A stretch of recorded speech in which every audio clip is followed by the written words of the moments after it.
Ini gue lagi dibully sama orang karena gue pengen tahu sejauh apa yang manusia bisa lakukan dan ngelihat moralitas seorang individu ketika diberi otoritas dan konsekuensi yang minim. Udah lama banget gue pengen bikin video ini dan baru sekarang kesampaian. Sebelum lanjutin videonya, biar gue jelasin kenapa gue ngelakuin hal kayak gini. Di dunia ini, setiap orang punya caranya masing-masing untuk merepresentasikan atau menyampaikan pesan yang ingin mereka sampaikan. Pada tahun 1973 sampai 1974, ada orang bernama Marina Abramovic yang membuat rhythm series, di mana dia melakukan performing arts yang menampilkan karya yang menguji keterbatasan mental dan fisiknya sendiri. Rangkaian pertunjukan ini yang disebut rhythms mewakili peralihan Abramovic dari media lukisan atau gambar yang lebih tradisional dan fokus pada penggunaan tubuhnya sendiri sebagai seni. Sampai pada puncaknya dia membuat Rhythm Zero. Rhythm Zero adalah seni ketahanan selama 6 jam yang melibatkan Abramovic untuk berdiri diam sementara penonton diundang untuk melakukan apapun yang mereka inginkan menggunakan salah satu dari 72 benda yang dia letakkan di atas meja. Tujuan dia melakukan ini adalah untuk mengetahui sejauh mana masyarakat akan mengambil tindakan, apa yang menjadi perhatian publik, dan apa yang akan mereka lakukan dalam situasi seperti ini. I'm an object. You can use everything on the table on me. I'm taking all responsibility, even me. And the time is 6 hours. Marina Abramovic melakukan hal ini di tahun 70-an. Dan gue jadi penasaran seberapa liarnya imajinasi seorang manusia pada zaman sekarang. Dan seperti yang kalian tahu, gue suka challenge diri gue sendiri. Karenanya gue jadi punya banyak pertanyaan tentang kenapa ada kata normal, limitasi fisik, limitasi mental, dan juga kebebasan berpikir seseorang. Selama challenge ini gue akan menjadi objek. Barang yang gue sediakan tidak akan terlalu berbahaya seperti yang dilakukan Abramovic karena ini untuk konten. Tapi gue sebaik mungkin akan menyediakan barang yang menarik untuk partisipan. Untuk barang, gue bagi menjadi 2 bagian, baik dan buruk. Untuk partisipan, gue juga sudah menyiapkan topeng agar privasi mereka tetap terjaga. Dan selama challenge ini, ada beberapa aturan yang harus gue laksanakan. Pertama, gue akan berdiri atau duduk berdiam layaknya boneka. Kedua, selama 3 jam partisipan bebas melakukan apapun ke gue. 3, telah tersedia 18 barang untuk digunakan para partisipan ke gue. 4, selama 3 jam gue berdiri di sana dan menjadi sebuah pertunjukan, gue akan bertanggung jawab penuh terhadap diri gue sendiri. Apapun yang terjadi, orang lain gak perlu bertanggung jawab. Ini adalah tanggung jawab gue sendiri, karena ini adalah pertunjukan yang gue buat. Oke, nama saya Fania Priskila, ya saya seorang psikolog. Hari ini saya ditugaskan membantu untuk menjadi observer dalam kegiatan eksperimen sosial yang di-provide sama SEAN. Ya, semoga eksperimen hari ini berjalan dengan lancar. Kita kan sebetulnya mau berpikirnya positif ya. Kita berharap bahwa manusia sebetulnya ada batasnya gitu untuk dia berbuat baik atau jahat. Ya, tapi let's see ya, kita nggak tahu kalau dalam kesempatan hari ini, ya apakah responden itu ketika diberikan satu momentum gitu ya untuk dia boleh berbuat jahat juga, sejauh mana dia bisa berbuat jahat. Di menit awal, gue udah ngerasa nggak yakin buat ngelanjutin challenge-nya karena kebetulan gue lagi demam parah. Tapi pertunjukan harus tetap berjalan, jadi gue paksain sebisa gue. Dan setelah 1 jam pertama, nggak ada orang sama sekali. 2 minggu sebelumnya, gue udah coba ngajak orang untuk ikut berpartisipasi di challenge gue kali ini melalui Instagram gue. Dan dari awal ekspektasi gue juga nggak sebesar itu sebenarnya. Ada 5 atau 6 orang aja cukup menurut gue. Tapi tiba-tiba ada beberapa orang yang masuk entah dari mana dan mereka mulai melakukan sesuatu ke gue.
Sampai detik ini semua berjalan lancar. Biasa aja. Belum ada rasa sakit yang gua rasain dan kelihatannya orang-orang di sini masih ada perasaan buat nggak ngelakuin sesuatu yang lebih ekstrim. Tapi karena ini baru awal, gua nggak boleh ngerasa aman dulu karena ini belum selesai dan masih tetap berjalan. Sejauh ini sih nggak ada ya, nggak ada tindakan ekstrim. Gue pikir ini udah selesai dan nggak bakal ada orang yang datang lagi. Tapi ternyata semakin banyak orang berdatangan entah siapa dan dari mana. Gue jadi ngerasa harus kuat buat hadapin ini karena waktu masih panjang.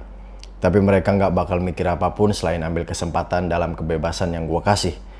Dan di momen ini, semua terasa makin kacau.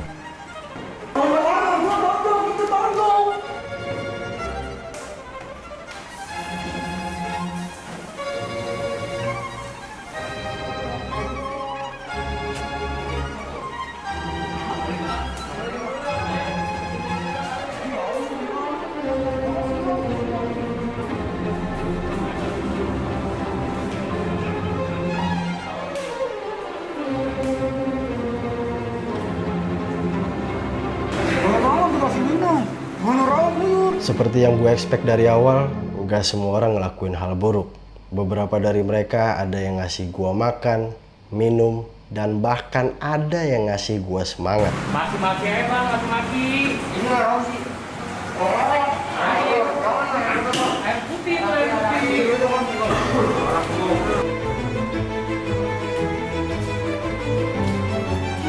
Di titik ini, tiba-tiba mata gue yang sebelah kiri buram gak bisa ngeliat.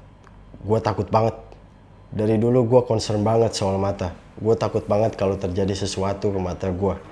Dan karena gue kira ini cuma sementara, jadi gue memutuskan untuk melanjutin challenge-nya.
Setelah ditimbuk berkali-kali, gue rasa ini udah nggak baik buat mata gue.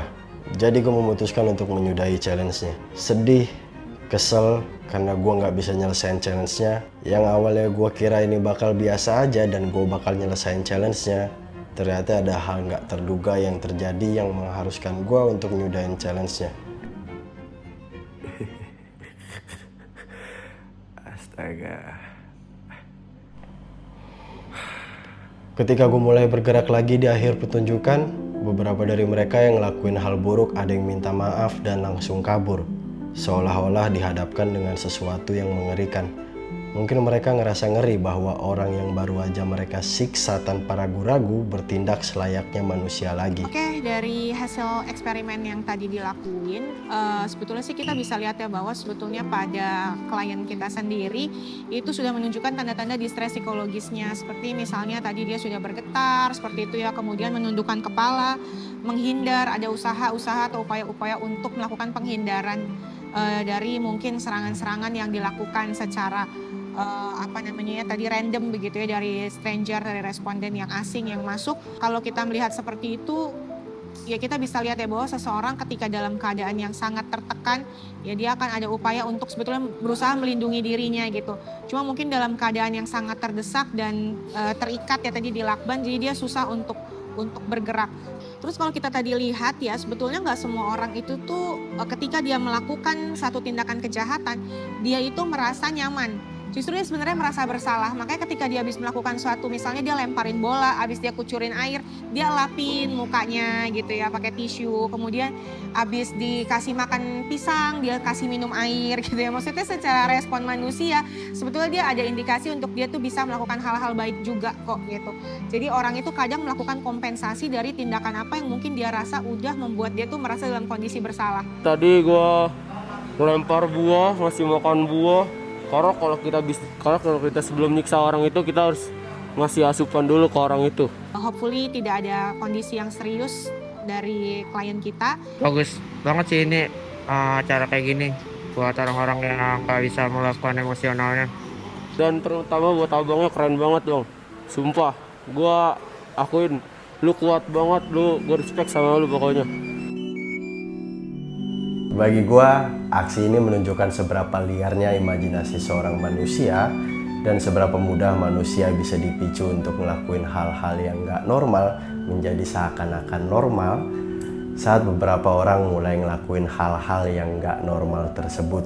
Di challenge kali ini gue nggak ada intensi untuk nyakitin diri sendiri karena emang sangat berbahaya, dan gue juga sadar kalau output dari challenge ini akan sangat-sangat beresiko. Tapi gue masih percaya kalau manusia itu masih punya rasa kemanusiaan.